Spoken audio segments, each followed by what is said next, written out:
กราบทักทายสบายดีและสวัสดีครับพ่อแม่พี่น้องเนาะบอกว่าจะอยู่ในประเทศหรือว่าต่างประเทศก็ขอต้อนรับพี่น้อง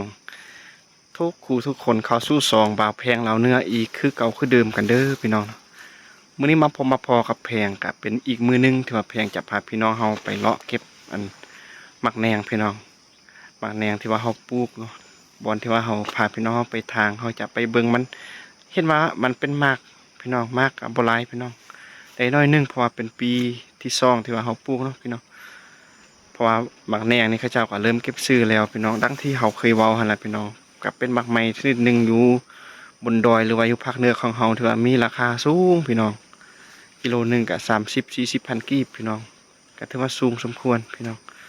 เอาเป็นว่าเส้นทางที่ว่าเฮาจะไปจะเป็นจังใดก็ไปรับชมรับเบิ่งพร้อมกันเลยพี่น้องตอนนี้พี่น้องเฮาขอกำลังย่างไปหาเป้าหมายของเฮาบังเอิญมาฮอดจุดนี้ก็จุดที่ว่าสูงสมควรพี่น้องก็เห็นวิวงามๆอยู่ในบนดอยพี่น้องเดี๋ยวจะขึ้นไปอยู่เทิงให้พี่น้องเฮาได้สังเกตเบิ่งเป็นภาพที่งามงามขนาดพี่น้องนี่สังเกตเบิ่งพูนไกลๆพุ่นก็สิเป็นหมู่บ้านของเฮาแล้วก็อ้อมรอบไปด้วยสวนสาลีข้าวโพดหรือว่าภูผาป่าดงพี่น้องนี่หมอกก็กำลังล่องลอยตามอากาศพี่น้องงามพี่น้องยามนี้นะแพงกะจะพยายามเก็บภาพบรรยากาศเหล่านี้ให้พี่ให้น้องเฮาได้เบิ่งได้ชมโดยเฉพาะก็คือคนลาวที่ว่าอยู่ต่างแดนพี่น้องคนลาวที่อยู่อเมริกาบ่หรือว่าคนลาวที่อยู่เมืองไทยบางคนอาจสิเคยผ่านจุดนี้แต่ก็เคยใช้ชีวิตแบบนี้เนาะแต่ว่าได้จากบ้านไปหาเงินหาค่ำจังสิคือจุดหนึ่งเนาะเราเคยผ่านจุดนี้เมื่อเราได้กลับมาเห็นแล้วอาจสิเฮ็ดให้เรารู้สึกคิดฮอดคิดถึงบรรยากาศเก่าๆพี่น้องกับพ่อกับแม่ที่ว่าเคยอาศัยอยู่เนาะพี่น้องก็อย่าลืมเข้าไปเบิ่งแล้วก็เข้าไปให้กำลังใจแพงเลยเด้อพี่น้องพอแพงก็จะพยายามเด้อพี่น้องเฮ็ดคลิปวิถีชีวิตจังซี่ล่ะพี่น้องถึงว่าแพงจะบ่ได้ไปถ่ายสถานที่ที่ว่าทันสมัยเจริญก้าวหน้าแต่ว่าแพงจะพยายามถ่ายคลิปวิถีชีวิตที่ว่าใกล้ชิดติดแทนกับชีวิตประจำวันของเฮาแบบธรรมชาติจังซี่พี่น้องเพราะฉะนั้นแล้วก็อย่าลืมเข้าไปช่วยกดไลค์กดแชร์กดติดตามแพงเด้อพี่น้องสำหรับตอนนี้เนาะพี่น้องเฮาก็กำลังย่างไปยังบ่ฮอดเทื่อพี่น้องเมื่อฮอดจุดนั้นเฮาก็จะให้พี่น้องเฮาได้เบิ่งอีกขึ้นตื่มว่ามักแนงของเฮาสิเป็นจังใดเนาะพี่น้องก็บ่ได้หลายพี่น้องเพราะเฮาสิไปเก็บมากที่ว่าบอนเฮาปลูกหั่นแล้วก็เฮาก็สิได้ทางอนามัยต่อบอนที่เฮาปลูกเนาะพี่น้องมาฮอดจุดนี้พี่น้องเฮาก็กำลังจะเข้าไปอยู่ในป่าพี่น้องเพราะว่าเมื่อกี้เฮายังอยู่ในสวนสาลีเนาะพี่น้องแต่ว่าก่อนไปก็จะให้พี่น้องเฮาได้เบิ่งฝากนั้นพี่น้องยามนี้เนาะกำลังเขียวงามแล้วก็หมอกลองลอยไปเป็นกลุ่มเป็นก้อนพี่น้องนี่จุดที่ว่าเฮายืนอยู่จุดนี้ก็เป็นจุดที่ว่าสูงสมควรสามารถเห็นได้ระดับกว้างพี่น้องเฮากะสิเดินทางเข้าไปต่อพี่น้องมื้อนี้ไป2คนแพงกับเมียเมื่อคืนฝนตกปังแห้งพี่น้อง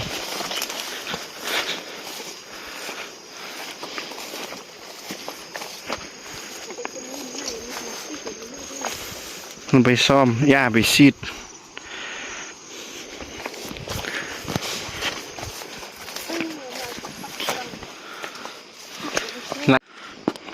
เอาพี่น้องตอนนี้นะมาฮอดจุดนี้เฮากะเป็นจุดเก่าจุดเดิมที่ว่าเฮาไปในมื้อนั้นเนาะพี่น้องสังเกตเบิ่งทางพูนเด้อพี่น้องเห็นแต่ตัวคร่าวๆก็คือเป็นหลังคาเหลาสาลีของเขาเจ้าใส่สังกะสีนะพี่น้องสังเกตเบิ่งไปนำกันพี่น้องก็จะประมาณนี้เด้อพี่น้องเพราะว่าเฮาไปไกลๆจะฮอดจุดที่ว่าเฮาจะไปเบิ่งมักแนงของเฮาพี่น้องน่าจะได้2-3 กิโลได้พี่น้องเพราะว่าเขาเจ้าจุดเนาะพี่น้องจุดไห้ปีกายแล้วไฟมันไหม้ลามไปฮอดจุดที่เฮาปลูกนะมันก็เลย ตายหลายต้นพี่น้องมันเหลือแต่น้อยเดียวพี่น้องครับอะไรไปปลูกเสริมอีกพี่น้องไปปลูกใส่ตืมเพื่อปีหน้าปีต่อไปเขาก็จะได้เก็บคือเก่าพี่น้องเพราะว่ามักแนงนี่ก็คือเป็นพืชที่ว่าเขาเจ้าเก็บตลอดพี่น้องญาติกันซื้อโดยราคาที่ว่าสูงแต่ว่าเขาปลูกก็บ่ค่อยขึ้นพี่น้องเพราะว่ามันบ่มีปลาดงใหญ่นะคันว่ามันมีปลาดงดิบปลาดงใหญ่ปลูกมันขึ้นอยู่แต่ว่าอันนี้สุดท้ายมันจะปลาโคกปลาเหลาจังซี่มันปลูกมันก็บ่ค่อยขึ้นปานใดพี่น้อง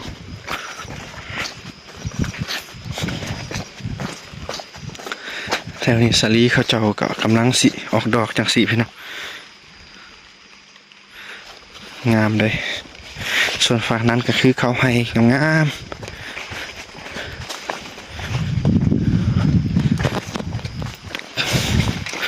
เที่ยงให้เขาเจ้าพี่น้อง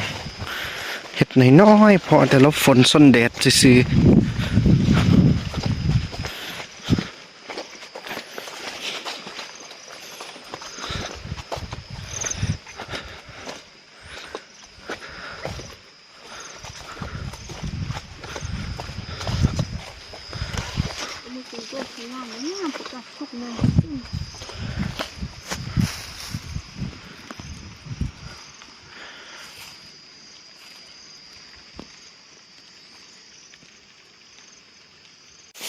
เอาพี่น้องตอนนี้เนาะแพงกับเมียก็ได้มาฮอดอยู่ในป่าแล้วพี่น้องบนที่ว่าทอปลูกต้นมักแนงนะพี่น้องเลยเดี๋ยวเราจะไปเลาะเบิงพี่น้อง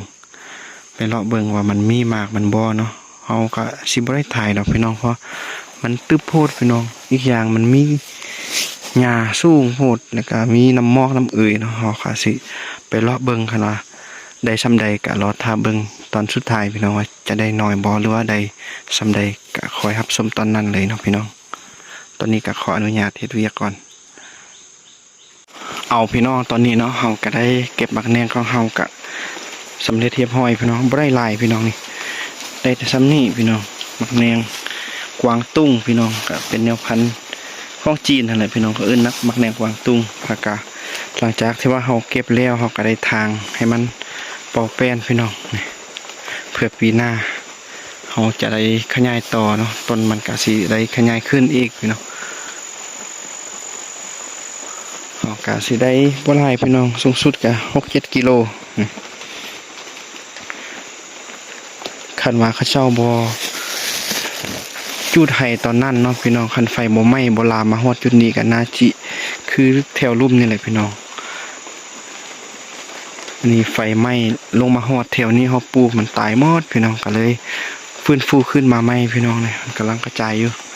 เอาเป็นว่าตอนนี้เฮาก็สิได้กลับบ้านพี่น้องไปพบกันอยู่ในบอนทัวเป้าเปลี่ยนพอแถวนี้ยุงก็โคตรหลายพี่น้องเฮาสิออกจากนี่ก่อนหลังจากนั้นก็คอยโอลมกันต่อตอนนี้เนาะพี่น้องเฮาก็ได้ออกจากป่ากันแล้วพี่น้องมาพักอยู่ในเถียงให้เขาเจ้าปึ๊ดนึงเราจะพักกินข้าวอยู่นี่เนาะพี่น้องปั้นข้าวน้อยนึงแล้วก็สิได้กลับบ้าน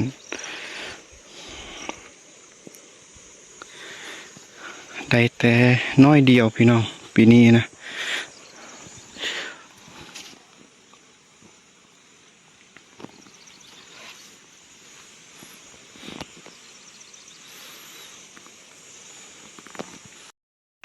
เอาพี่น้องตอนนี้เราก็ได้กินข้าวสำเร็จเรียบร้อยกันแล้วพี่น้องเนี่ย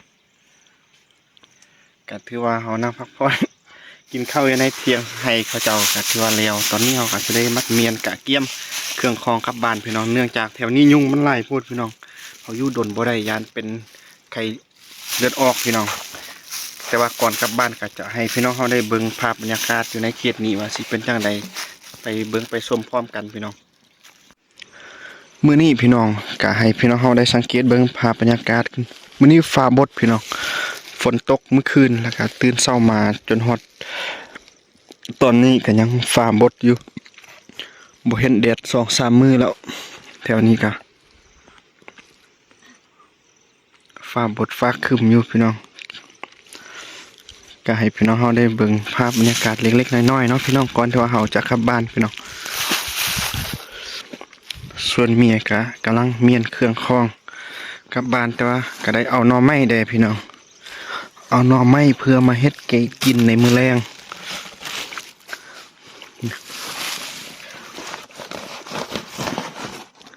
หน่อไม้เหี่ยก็เอาแล้วก็เอาหน่อไม้บงก็เอาได้พี่น้องดวงใหญ่ๆงามๆ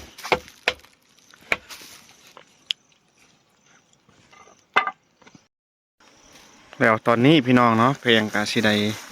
กลับบ้านก่อนพี่น้องเพราะว่าเบิ่งก็ฮอดเวลาตอนแลงพี่น้องเพอเฮาไปหมดมื้อได้มื้อนี้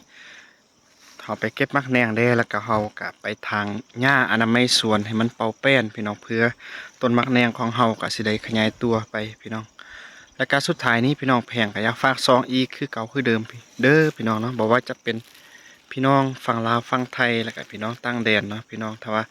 ได้เห็นคลิปของแพงแล้วก็อย่าลืมช่วยซัพพอร์ตช่วยกดไลค์กดแชร์กดติดตามซองของแพงในเด้อพี่น้องเนาะเพื่อเป็นกำลังใจให้แพงได้เห็นคลิปวิถีชีวิตบ้านๆอยู่ในเขตชนบทลาวพี่น้องโดยเฉพาะก็คือชนเผ่าขมุพี่น้องถ้าว่าอยู่ตามห้วยตามดงทำมาหากินแบบบ้านๆพี่น้องช่วยซัพพอร์ตเด้อพี่น้องพบกันใหม่อยู่ในคลิปหน้าสำหรับมื้อนี้ก็ต้องขอกล่าวคำว่าสบายดีพี่น้อง